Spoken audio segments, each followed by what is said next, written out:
The morning started like any other, until a frightened elderly woman collapsed in the checkout line. While everyone else froze, one young cashier rushed from behind her register, ignoring company rules to save the stranger's life. Minutes later, instead of receiving thanks, she was fired for abandoning her station. As security escorted her out, the elderly woman grabbed her hand and whispered, "Please don't leave, my son is coming." 20 minutes later, a convoy of black luxury SUVs stopped outside the store. The man who stepped out wasn't just any customer, he was one of the country's most powerful billionaires. What he discovered on the security cameras didn't just cost people their jobs, it changed one cashier's life forever. 26-year-old Maya Johnson had worked as a cashier at Green Valley Market for almost 4 years. Every morning she arrived 30 minutes early. She greeted every customer with a smile, even on the days when her own worries felt heavier than the groceries she scanned. She was raising her 10-year-old brother, Ethan, after losing both parents in a car accident years earlier. Every paycheck paid for rent, school lunches, and medicine for Ethan's asthma. Missing even one day's work wasn't an option. Her manager, Rick Sanders, constantly reminded employees. Registers never stay unattended. I don't care what happens. The rules seemed harsh. No one imagined it would soon be tested. Late one afternoon, an elegant elderly woman stepped into Maya's checkout lane. She wore simple clothes despite carrying herself with quiet confidence. Her name was Margaret Lawson. Unknown to everyone in the store, she was the mother of billionaire entrepreneur Adrian Lawson. Margaret preferred shopping alone. She believed kindness was easier to recognize when people didn't know who she was. As Maya scanned the groceries, Margaret smiled. "You have a beautiful smile." Maya laughed softly.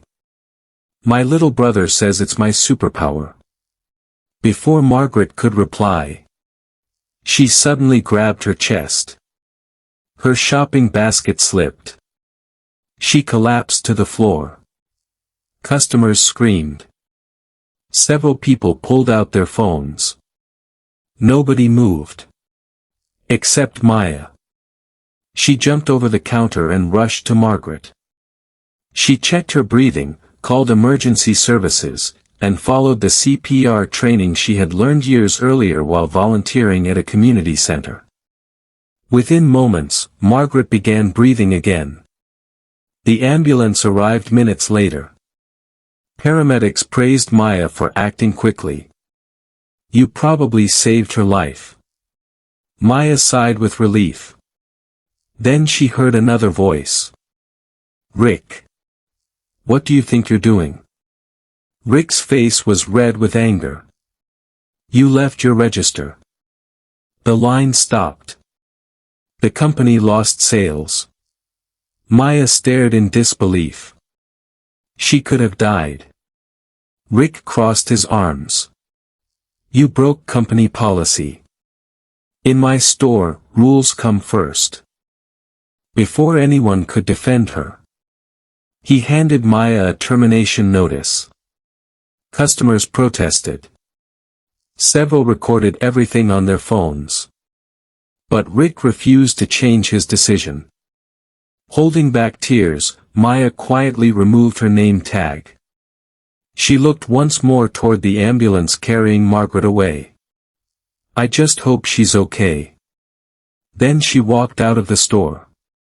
Without a job. Without knowing how she would pay next month's rent. The store manager had barely returned to his office when 6 black luxury SUVs stopped outside. Business slowed as sharply dressed men entered first. Then came a tall man in a navy suit. His presence silenced the entire building. Adrian Lawson. Founder of one of the nation's largest technology companies. He walked directly to Rick. "My mother. Where is the cashier who saved her?" Rick forced a smile. Everything is under control. Adrian looked around. I asked where she is. Rick hesitated. I fired her. The silence that followed felt endless. You fired the woman who saved my mother's life. Rick tried to explain company policy. Adrian interrupted. Show me the security footage. Minutes later, every employee watched the recording. The video showed customers standing still. It showed Maya running without hesitation. It showed her saving Margaret while others simply watched.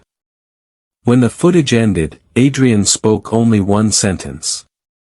Compassion should never be punished.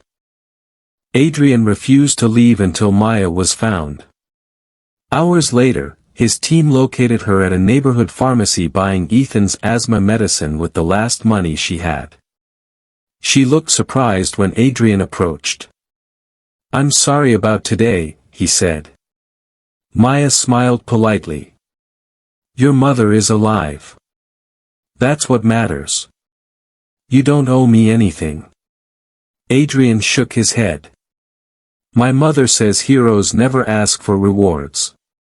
But that doesn't mean they don't deserve them. Several weeks later, Green Valley Market announced new emergency response training for every employee. The old policy was abolished. Rick was dismissed after an internal investigation found repeated mistreatment of staff. Meanwhile, Adrian invited Maya to help lead a new charitable foundation dedicated to emergency response education and community health programs. She accepted one condition. I want free CPR classes for every neighborhood. Adrian smiled. Done. Within a year, thousands of ordinary people had completed life-saving training. Lives were saved. Families stayed together. Children grew up with parents who might otherwise have been lost. And every graduation ceremony began with the same message. One person's courage can become another person's second chance. Years later, people no longer remembered the cashier who was fired. They remembered the woman who refused to stand still when another human being needed help. Maya lost a job that day, but she gained something far greater, the respect of an entire nation and the opportunity to save countless lives through her compassion. The billionaire often said his greatest investment was never in technology or business, but in a courageous young cashier who proved that true character is revealed not when life is easy, but in the single moment when someone chooses kindness over fear. Because in the end, wealth can buy almost anything, except a heart willing to help a stranger without expecting anything in return.